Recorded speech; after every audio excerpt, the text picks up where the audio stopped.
Oke, jumpa lagi di Back to BDM. Di kanal ini saya akan mengundang sejumlah tamu-tamu spesial saya untuk mendiskusikan berbagai isu kontemporer, mencoba untuk mendudukkan perkara, dan mudah-mudahan bisa memberikan solusi untuk perbaikan negeri.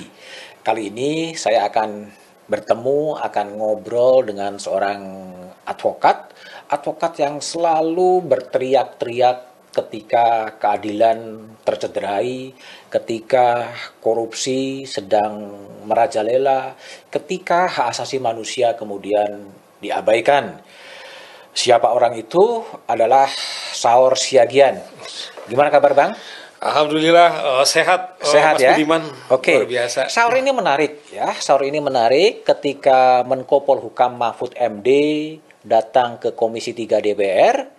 Tiba-tiba dia berada di samping kanannya, ya, mendampingi Mahfud untuk bertemu dengan kolega di Komisi 3 DPR yang waktu itu mendiskusikan soal adanya dana janggal 349 triliun. Dia ikut mendampingi, tapi mau ngapain sebetulnya itu yang akan saya ngobrolkan dengan Saur Siagian. Ya. Betul, Saur Betul. ikut mendampingi Pak Mahfud. Betul, Mas Budiman. Kenapa? Anda kan orang sipil. Iya. Orang sipil tiba-tiba mendampingi Prof. Mahfud ke Komisi 3, kenapa? Loh, kalau advokat itu kan, Mas Budiman, kalau kita definisikan advokat itu kan memberikan jasa hukum di dalam atau di luar pengadilan. Namun secara spesifik sebenarnya kenapa saya datang ke DPR, satu, di samping persahabatan saya Prof. Mahfud sangat intens, sebenarnya adalah pesan yang mau saya sampaikan bahwa apa yang dibongkar oleh Prof. Mahfud dugaan tindak pidana pencucian uang di DPKU 349, publik harus mengawal. Nah, jadi saya pikir Mas Budiman, kalau kita kembali ke hakikat kita berbangsa, dikonstitusikan bahwa di pasal 1 ayat 1, 2 dan 3 kan kita negara republika, 1-2-nya kedaulatan di tangan rakyat, kemudian negara kita negara hukum. Saya mulai nomor 1, yang kedua. Enggak, saya jawab dulu pertanyaan saya. Ya. Anda mendampingi Prof. Mahfud sebagai apa? Sebagai teman? Sebagai teman. Sebagai teman. Bukan sebagai advokat atau kuasa hukum? Bukan. Sebagai teman. Tapi sebagai teman memang memberikan dukungan moral kepada Prof. Mahfud untuk berhadapan dengan DPR ketika ingin membongkar dana janggal 349 triliun. Yes, Oke, absolutely. kembali. Tujuan tadi, bernegara tadi. Iya, jadi kan begini Mas Budiman. Kalau kita kembali bahwa kan saya kira status yang tertinggi yang menurut saya yang paling sakral itu adalah status sebagai rakyat. Sekalipun sering kemudian dibalik logikanya bahwa representasi rakyat itu lebih kepada yang lemah gitu loh. Kenapa? Lah itulah komitmen kita sebagai negara demokrasi. Kalau dalam konteks konstitusi negara hukum, instrumen kedaulatan kita itu kemudian muncul dia dalam konteks hukum. Nah, soal Prof. Mahfud, sebenarnya saya tertarik ketika kawan-kawan di Komisi 3 RDP dengan saudara Ketua PPATK, saudara Ivan, saya melihat ada ketidaksetaraan antara pengundang dalam konteks ini legislatif dengan mitranya eksekutif. Saya melihat ada pemandangan menurut saya janggal. Bagaimana seorang Ivan Ketua PPATK yang mewakili lembaga eksekutif mitra daripada kawan-kawan di Komisi 3, saya bilang itu diperlakukan dia sebagai seorang terdakwa. Diperlakukan sebagai seorang terdakwa. Misalnya begini, mereka menanya dan kelihatannya pertanyaan-pertanyaan itu seperti seorang hakim menanya apakah itu terdakwa, kemudian sudah jawab ini seperti itu gitu loh. Nah, menurut saya nggak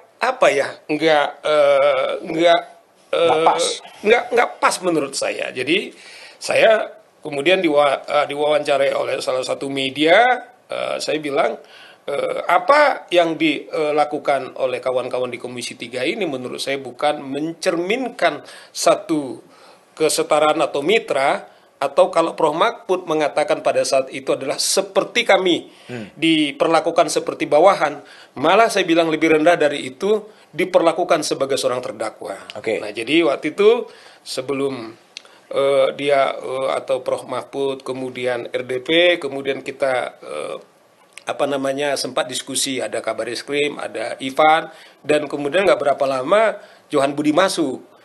Nah, saya bilang sama sahabat kita Johan Budi, karena Johan Budi adalah kawan kita dulu aktivis anti korupsi, dia juru bicara daripada KPK. Johan, saya pikir apa yang dilakukan oleh teman-teman kepada, khususnya kepada Pak Ivan, saya kira tidak mencerminkan itu satu mitra. Jadi kalau saya bilang kemarin itu diperlakukan sebagai seorang terdakwa, dan Prof Mahfud di ruangan itu mengatakan enggak, saya diperlakukan sebagai seorang di kantor polisi katanya.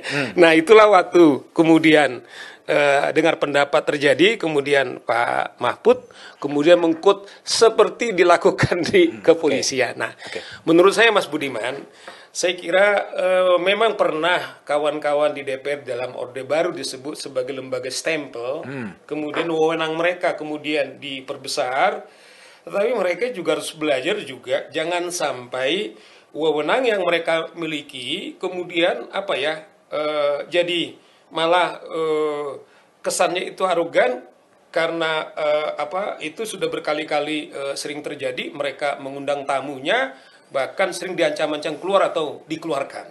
Nah, jadi kegelisahan itu juga salah satu sesungguhnya mengapa misalnya kita ingatkan kawan-kawan kita di Komisi 3 gitu loh Mas Budiman. Oke, jadi kalau Bang Saur kemudian melihat jalannya rapat, apa kemudian yang ditangkap ya ketika kemudian ada perbedaan data dan lain sebagainya dalam kasus 3-4 bulan itu sebenarnya gimana? Ya kan akhirnya kan begini, kan waktu itu kan yang perdebatan pernah Ibu Sri Mulyani mengatakan tidak 349 triliun. Tetapi kan Pak Ivan sebagai Ketua PPATK kan mengatakan itu dari laporan hasil analisanya dari LHA yang mereka mengatakan. Jadi ternyata kemarin waktu Prof Mahfud kemudian dengan PPATK mengatakan clear bahwa memang ada 349